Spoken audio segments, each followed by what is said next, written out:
That document, one related to it, even talks about how, despite the fact that it's the Geneva Conventions say that US forces cannot wear enemy uniforms behind governmental lines when they're doing one of these "we will create our own insurgency," US policy says, in fact, that special forces can do that, which is against international law. But actually, no one seems to give a damn. Why? It's basic media economics. It's 200 and something pages. No one has time to read it. It has a couple of military acronyms in it, like DS for Department of State. Someone has to bother picking up a dictionary. And that tax on understanding is too high. So maybe intelligence agencies from other countries, countries that are being invaded, actually maybe take this material and use it. But it doesn't enter into the general political discourse. So we have tried to think of a way to provide incentives, sustainable incentives to journalists to give them the time to read the material. And we did an experiment earlier on where we had nearly 7,000 emails from Hugo Chávez's former speechwriter. And well, that's a lot of material, and we knew from past experience that if we release a lot of material, no journalist will write about it. They don't have the time to look at it, and you need experienced people to write about serious things. So we decided we'd try and measure who was willing to invest the most, and we did an auction for exclusivity, and found that actually that was really, really hard. That the logistics were too hard. We had approaches from various people. They wanted to see some of the material before they would work out how to pay for it, but then other people didn't want anyone to see any of the other material. Just too hard. So there seems to be a natural form of exclusivity which we can give, which is when a journalist or media organization, or perhaps we'll extend this to bloggers as well, is involved in bringing in the material in the first place, then they can have exclusivity for it for a period of time. And that allows them to invest in the material. So normally when we release something, it goes from zero supply, which has high value because we're the only ones who have it, to infinite supply. So in an economic sense, when we release a big document, it goes to zero value. And journalists can't profit from it because everyone can profit from it. Because everyone can profit from it, no one profits from it. Very strange and counterintuitive thing. So we've designing yes. A system to syndicate the submissions. So every human rights organization can stick a little embed on their pages for every media organization to say, send this material to me via WikiLeaks. So we will then take care of shoving it through different protective jurisdictions. We will take care of stripping out, sanitizing and stripping out metadata, and we'll take care of the eventual legal risks that have to do with final publication. And so I think we can actually increase the volume of material we're getting that's significant by about 1,000 times, but also we can vastly increase the quality of secondary reporting on what we're doing. And you know, if we release material and it has no political impact, we're not doing our job. There's still some political impact for search engines, even if the press doesn't write about it. About 40% of our hits are from search engines. So, but it doesn't enter into the general political discourse, so it doesn't change what people think that other people are thinking. Okay, next.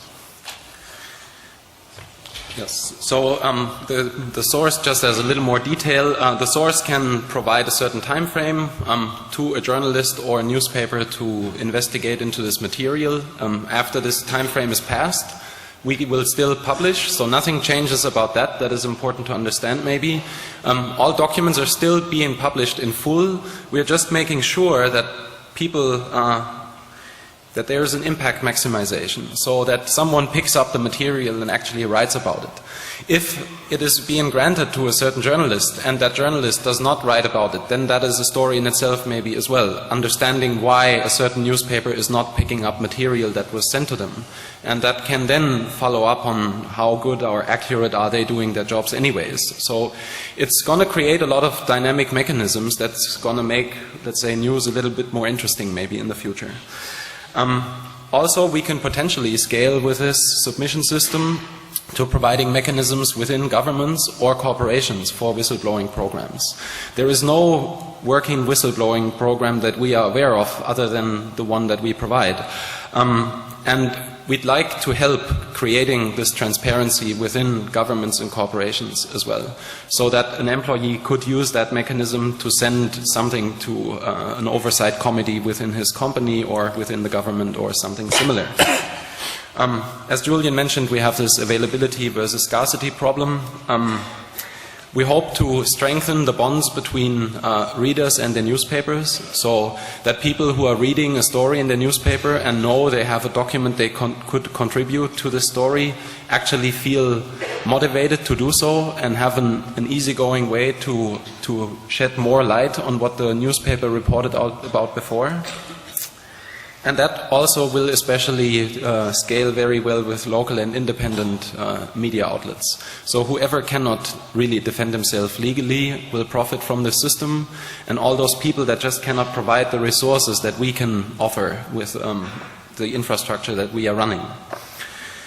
So that was that is one of the major features that we are working on. When we earlier put together the slides, we realized that we are jumping a little bit from topic to topic, but that is, as Julian said, just because so many things are happening and they are all kind of important that it's really hard to decide what to talk about. We have one topic that we definitely need to talk about. And this is a topic that maybe fits this whole conference more than anything else we can provide. It's the Here Be Dragons topic, because we are going onto a very, very new territory with an experiment that we have tried to seed with the people of Iceland. So we've been to a conference at the beginning, at the end of November in Iceland. And for those of you who don't know, we published the loan book of one of the largest Icelandic banks back in, what was it, August? August 31st. Yes. And the loan book exposed who was taking all the money out of this bank shortly before it went bankrupt. And it was really important to every single person living in Iceland, in a population of 300,000 people. That's such a small microcosm that everyone is affected by the bankruptcy of the banks. And everyone could have a look at this loan book and understand what insiders took all the money out of the country before all the system went down. So there were facts on the table where people could understand who had actually robbed the country and who had sent them to debt slavery for the next generations to come. So about 6 billion euros represented by that loan book. And yes. 2 days after we released it, the national broadcaster RUV, the BBC equivalent of Iceland, made it their major story on the evening news. 5 minutes before they went to press, an injunction landed on the news desk, and they couldn't say anything. First time in history for Icelandic TV news. So they just said, well, we can't tell you what's in the report, and we have nothing else to say. So here's the picture of the website that has the report. We'll just leave it there for the next few minutes.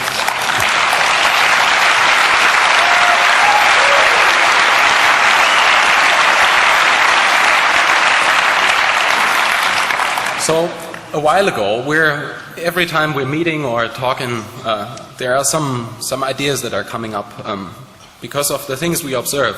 And Julian had this great idea at some point in time, talking to me, telling me what he thinks an offshore finance center is. And I've never thought about it in these basic terms before. So that is interesting or important to understand maybe. So mainly offshore finance centers exist on islands. So you find them on the British Virgin Islands or in the Cayman Islands or in these small islands near England or wherever you look.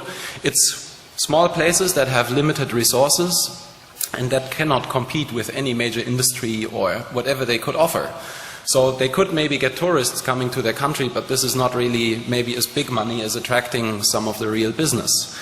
So these people, what they do, the only thing they do is they provide a specialized package of laws. And this package of laws sums up all the laws that make it attractive to you to hide your money, to bring your business registration to this place, to hide your assets there. And basically, these places have become hideouts for all the people that are exploiting this world and that are dealing in secrecy and that are Suing us. suing us. Yes.